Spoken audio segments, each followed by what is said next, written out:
teach you what we call the Pascal Triangle, because we will need the coefficient from the Pascal Triangle to do most of our expansions. So let's consider a plus x. Okay, let's consider a plus x as a term. The coefficient of the a here is 1. Okay, the coefficient of the x here is 1.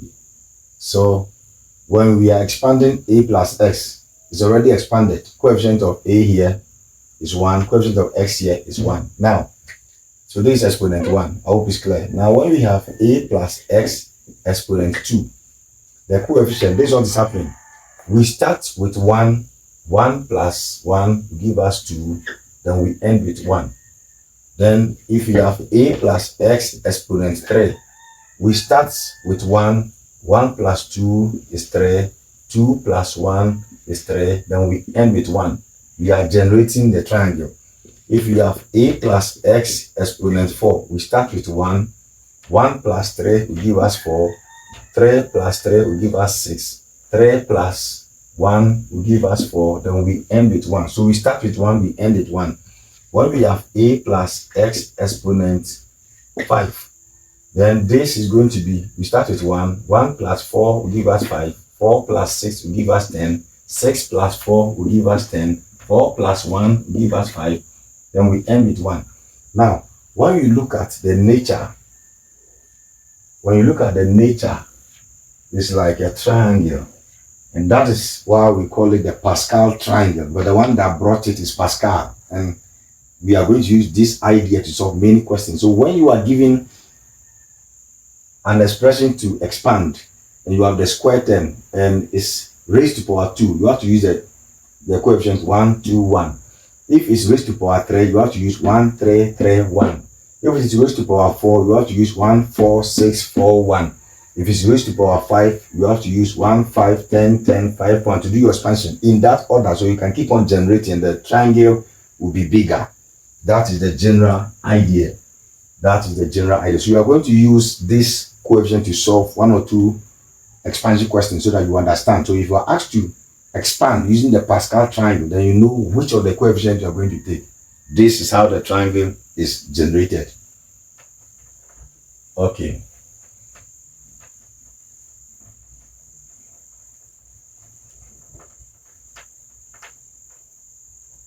So now let's assume that you are given 2x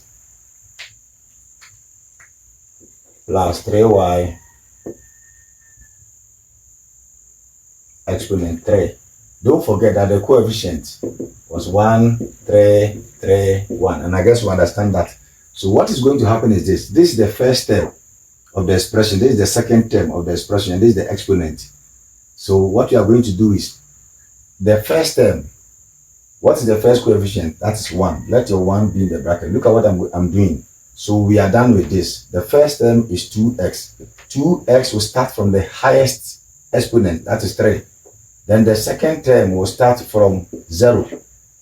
Then you are done with the first term. The next coefficient is 3. You put that in brackets. Then the first term is 2x. Don't forget, we started from power 3. We reduced to power 2. Then we started the second term from 0. So this 3y will now increase to 1. So as the first term is reducing, the second term is increasing. So we are done with first coefficient. We are done with second coefficient. We are now on the third coefficient, this one. Then the 2x will now decrease from 2 also to 1.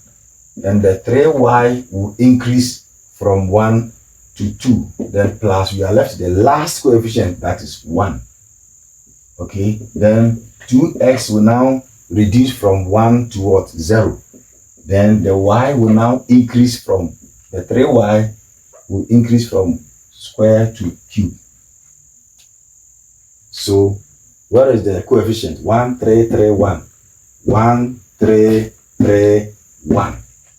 I hope it's clear. So the first term will start from the highest exponent and reduce. Then the second term will start from 0 and increase. So 2x is 3, 2, 1, 0.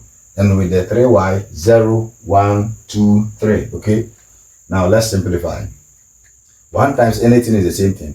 So we have 2x exponent 3. 2 raised to the power 3 will give us 8. So we have x exponent 3. Then 3y all power 0 is equal to 1. And 1 times all this is the same thing. So we are done, because any number or variable, whatever, raised to the power 0 equals 1. So plus, let's simplify. We have 3 here. 2 square will give us 4. So we have 4x squared.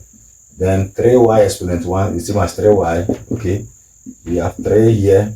2x exponent 1 is the same as 2x. Then 3y all squared. 3 square will give us 9. Then we have 9y squared plus 1 times anything is the same thing. Okay. 2x exponent 0 will also give us 1. Then 3y all cube. 3 cube will give us 27. Then to 27y cube. I hope it's clear. So we simplify. We have 8x cube plus, let's simplify. 3 times 4 will give us 12. 12 times 3 will give us 36. So you have 36 x squared here. Then you have y here plus 3 times, we have, yes, 3 times 2 is 6. And 6 times 9 is 54, right? So 3 times 2 is 6. And 6 times 9 is 54. So we have 54. X is here. Then we have y what square. Okay. Plus, then you have 27y cubed. So this is the expansion for 2x plus 3y raised to the power 3. This is the expansion after using the Pascal triangle to simplify. This is the answer that you are getting. This is the answer. Do you see that this 2x plus 3y all exponent 3 is the same as 2x plus 3y times 2x plus 3y times 2x plus 3y. So when you multiply 2x plus 3y by itself 3 times, when you expand this, you can multiply all this by this. When you are done, you multiply what you get by this. Finally, your answer will still be the same thing.